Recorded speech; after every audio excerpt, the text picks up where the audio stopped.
जय श्री गणेश दोस्तों। हमारी आज की कहानी का नाम है अहंकार। कहानी अच्छी लगे तो प्लीज़ चैनल को सब्सक्राइब कर लीजिएगा। अब शुरू करते हैं कहानी। आप जैसी अनपढ़ गंवार औरत क्या पैसे बचाएगी। आपको अगर घर चलाना आता तो आज यह घर कहाँ से कहाँ पहुँच जाता। आज से घर के पैसों का सारा हिसाब मैं संभालूंगी। फिर देखना आप कि घर चलाना किसे कहते हैं। रीटा अपनी सास गोदावरी जी से बोली। गोदावरी जी बोली, मैंने कौन सा घर लुटा दिया है रीटा। दोनों बेटों को पढ़ाया लिखाया, एक की शादी तुझसे करवाई और दूसरे की भी करवा दूंगी। सब अपने पति के पैसों से किया है, किसी के आगे हाथ नहीं फैलाए हैं मैंने। जो तू मुझे इतना सुना रही है, चुप कर बुढ़िया, वरना तेरे बेटे से तेरी शिकायत कर दूंगी। फिर वह मेरे साथ यह घर छोड़ देगा तो तुम लोग ही रोते फिरोगे। इसलिए मुझे उकसाओ मत। तुमको तो सिर्फ पूजा पाठ करना आता है, तुम बस वही करो। रीटा झल्लाहट से बोली। गोदावरी जी फिर एक बार चुप होकर अपने कमरे में आकर बैठ गई और उन्हें वह दिन याद आ गया जब उन्होंने अपने बेटे सुशील की शादी रीटा से करवाई थी। शुरू शुरू में तो रीटा ने सारे रिश्तेदार और परिवार का दिल जीत लिया, मगर थोड़े ही दिनों बाद उसका असली चेहरा सामने आ गया। घर में किए सारे खर्चों का वह हिसाब रखने लगी और पाई पाई के लिए गोदावरी जी को तरसाने लगी। शुरू शुरू में ससुर मोहनलाल जी को यह सब देखकर बहुत बुरा लगा, पर अब पूरा कपड़ों का व्यापार बेटा सुशील ही संभालता था। वो तो सिर्फ दुकान पर जाकर नाम के लिए बैठते, क्योंकि उनकी उम्र हो चली थी, इसलिए वे घर में कुछ बोलते नहीं थे। छोटा बेटा राजन नौकरी करता था, इसलिए वह शहर में रहता था, पर ज़्यादातर उसका काम वर्क फ्रॉम होम होता। तब कभी कभी थोड़े महीनों के लिए वह गांव आकर रहता, क्योंकि घर से काम करने के साथ साथ माँ पिता के साथ रहने मिल जाता। सुशील रीटा के मुंह में इतना अंधा हो चुका था कि उसे रीटा की ही सारी बातें सही लगती। सुशील रात को दुकान से आता, तब रीटा उसे उसके ही माँ पिता के बारे में भड़काती और कहती, सुशील तुम्हारे माता पिता मुझे बिल्कुल पसंद नहीं करते। आज तो मम्मी जी ने मुझे कितना सुनाया और तुम्हारे पिता भी उनका ही साथ देते हैं।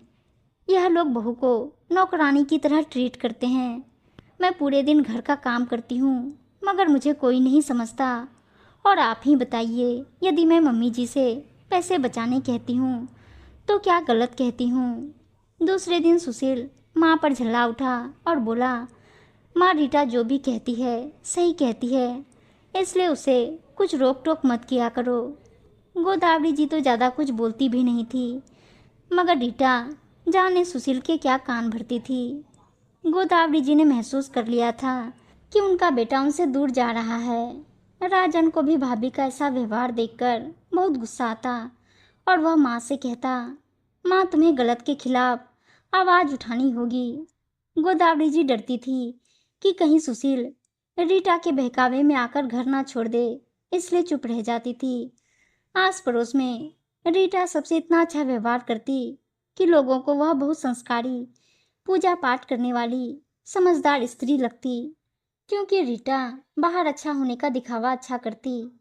वहीं दूसरी ओर उसने गोदावरी जी की नाक में दम कर रखा था। आज खाने में नमक ज़्यादा था। आपको खाना बनाने किसने बोला था? आप बार बार पूजा घर में घंटी क्यों बजाती रहती हैं? घर की कुछ फिक्र है या नहीं? हर बार ऐसे ताने सुनकर गोदावरी जी का दिल टूट जाता। मोहनलाल जी गोदावरी जी से कहते, भाग्य का लिखा होगा गोदावरी, तभी ऐसा सब सहन करना पड़ रहा है। हमारा सुशील भी तो अब शादी के बाद बदल गया है। एक दिन शाम के समय दिया बत्ती करते समय गोदावरी जी से घी का डिब्बा उलट गया और घी नीचे जमीन पर गिर गया। रीटा गुस्से में आई और सास की कलाई मोड़कर उन्हें धक्का देकर बोली, कितना घी वेस्ट कर दिया बुढ़िया ने, कुछ काम ढंग से नहीं करती। अब यह घी सारा उठा और इसे तू ही खाएगी। गोदावरी जी के मुंह से सिर्फ इतना निकला, इतना गुस्सा मत किया कर बहू। दरवाजा खुला होने की वजह से बगल वाली कमला काकी ने यह नज़ारा अपनी आंखों से देख लिया और फिर पूरे मोहल्ले में यह बात आग की तरह फैल गई। अरे हम तो गोदावरी जी की बहू को कितनी संस्कारी समझते थे, मगर यह तो एक नंबर की अहंकारी निकली। सास पर हाथ उठाती है, उन्हें धक्का देती है। पूरे मोहल्ले में इस तरह की कानाफूसी होने लगी। कोई कहता, अरे आजकल की पीढ़ी ऐसी ही हो गई है, बुजुर्गों का कुछ सम्मान ही करती। मगर कोई सामने आकर कुछ ना बोला, क्योंकि परिवार का मामला था।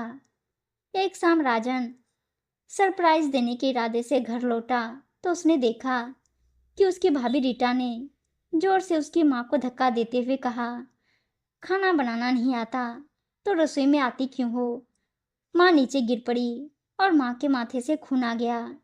राजन ने आकर भाभी को रोकते हुए कहा, कैसी निर्दयी औरत हो आप। अब तक तो सिर्फ शब्दों से वार करती थी, अब हाथों का प्रयोग भी शुरू कर दिया आपने। आने दीजिए आज भैया को, उनको भी पता चले कि उनकी पत्नी यहाँ घर पर क्या कर रही है। गर्भवती महिला उत्पाद रीटा बोली, तुम भी देख लेना, अगर तुम सबको दहेज पीड़ा का इल्जाम लगाकर जेल में चक्की नहीं पिसवाई तो मेरा नाम भी रीटा नहीं।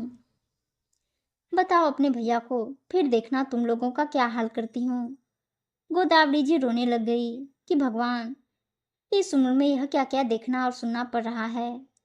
रात को सुशील के आने से पहले ही रीटा ने अपने शरीर पर कुछ नाखूनों के निशान बना लिए और फिर रोते रोते सुशील से बोली, आपके भाई ने देखो आज मुझ पर हाथ उठाया और कह रहा था अगर मैंने आपको बताया तो मुझे घर से निकाल देगा। यह सुनकर सुशील का खून खौल उठा और उसने तुरंत बाहर जाकर राजन के गाल पर एक थप्पड़ जड़ दिया और बोला, निकल जाओ यहाँ से तुम्हारी इतनी हिम्मत कि तुमने मेरी पत्नी पर हाथ उठाया। गोदावरी जी बोली, सुशील, राजन की गलती नहीं थी, तुम्हारी पत्नी ने 2-3 बार मुझ पर हाथ उठाया है। राजन ने तो बस अपने बेटे होने का फर्ज निभाया है और सिर्फ बात की है, हाथ नहीं उठाया उसने रीटा पर। रीटा वहां आकर बोली, सुशील, तुम्हारे माता पिता और भाई सब मिले हुए हैं। यह लोग तीनों तुम्हें मुझसे दूर करना चाहते हैं, इसलिए तुमसे मेरे खिलाफ झूठ बोल रहे हैं ताकि इनका काम आसान हो जाए और तुम ही मुझे इस घर से निकाल दो। पत्नी के मुंह में अंधा सुशील बोला, आज हुआ वो हुआ, कह देता हूँ, अगली बार अगर किसी ने भी मेरी पत्नी के साथ बदतमीजी की तो मुझसे बुरा कोई नहीं होगा। आज मोहनलाल जी भी बरस पड़े और बोले, बेटा तू अंधा क्यों हो गया है, तुझे दिखाई नहीं दे रहा क्या, तेरी पत्नी हमारा घर तोड़ रही है, अगर तूने अभी आंखें नहीं खोली तो हमारा घर बर्बाद हो जाएगा। सुशील बोला, पापा अब आप भी मेरी पत्नी के खिलाफ हो गए, आखिर आप लोग हमें सुख चैन से जीने क्यों नहीं देते। जाइए आप लोग, मुझे किसी से बात नहीं करनी। सुशील का गुस्सा देख सब वहां से चले गए। रीटा मन ही मन सुशील को उसके परिवार के खिलाफ कर बहुत खुश थी।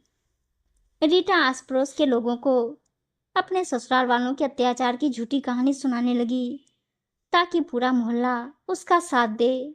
मगर एक रोज कमला काकी मोहल्ले में सुशील से टकरा गई। काकी की आंखें अनुभवी थी और वे गोदावरी जी को बहुत सालों से जानती थी, इसलिए वह बोली, बेटा बुरा मत मानना, मगर तुम जैसे अच्छे संस्कार वाले लोगों के घर में यह तुम्हारी पत्नी तुम्हारी माँ के साथ कैसा बर्ताव कर रही है। मैंने खुद उसे तुम्हारी माँ को धक्का देते हुए और उस पर गुस्सा करते हुए देखा है। हो सके तो बहू को समझाओ। बेचारी गोदावरी जी कुछ बोलती नहीं, इसका मतलब रीटा कुछ भी करेगी क्या। आज कमला काकी के मुंह से यह सुनकर सुशील हक्का बक्का रह गया और दुकान पर जाकर पूरा दिन विचार करता रहा। एकाएक उसे ख्याल आया कि कैसे भी उसे सच्चाई का पता लगाना ही पड़ेगा। लगभग 10 दिन बाद रीटा सुशील के पास आकर बोली, देखिए जी, आपकी माँ और भाई ने फिर मुझे घर से निकालने की कोशिश की। राजन ने तो मेरे बाल तक नोच लिए। उतने में वहाँ गोदावरी जी आकर बोली, बेटा यह झूठ बोल रही है, हम क्यों ऐसा करेंगे। सुशील अपनी माँ के आंसू पोंछते हुए बोला, हाँ माँ, जानता हूँ यह झूठ बोल रही है। मैंने अब तक इसकी बात पर विश्वास करके बहुत गलतियां की है। अच्छा हुआ कि मैंने घर में सब जगह सीसीटीवी कैमरे लगवा दिए ताकि मुझे यह पता चल सके कि कौन सही बोल रहा है। सुशील ने सारे कैमरे की रिकॉर्डिंग्स ऑन कर दी। किसी में रीटा अपनी सास को आंखें और गुस्सा दिखाकर बात कर रही थी, तो किसी में राजन को घर से बाहर निकालने की धमकी दे रही थी। सुशील सारी सच्चाई जान चुका था। रीटा भी अचंभित थी, क्योंकि उसने ऐसा कभी सपने में भी नहीं सोचा था। सुशील बोला, रीटा अभी के अभी सारे परिवार से माफ़ी मांगो। पर रीटा टस से मस न हुई। सुशील बोला, रीटा, रिश्ते अहंकार से नहीं, त्याग और माफ़ी से टिकते हैं। अगर तुम माफ़ी नहीं मांग सकती तो तुम यह घर छोड़कर जा सकती हो। रीटा के लिए उसका अहंकार शायद रिश्तों से बड़ा था, इसलिए वह हमेशा के लिए यह घर छोड़कर चली गई। हाँ, लेकिन एक बात अच्छी हुई कि उसके जाने के बाद गोदावरी जी का घर सुखी हो गया। अब घर में फिर से पहले जैसी शांति थी और दोनों बेटे अपने माता पिता का खूब सम्मान करते थे। उम्मीद है दोस्तों कहानी अच्छी लगी होगी, और अच्छी अच्छी कहानियाँ सुनने के लिए चैनल को सब्सक्राइब और वीडियो को लाइक शेयर ज़रूर कर दीजिएगा। धन्यवाद दोस्तों।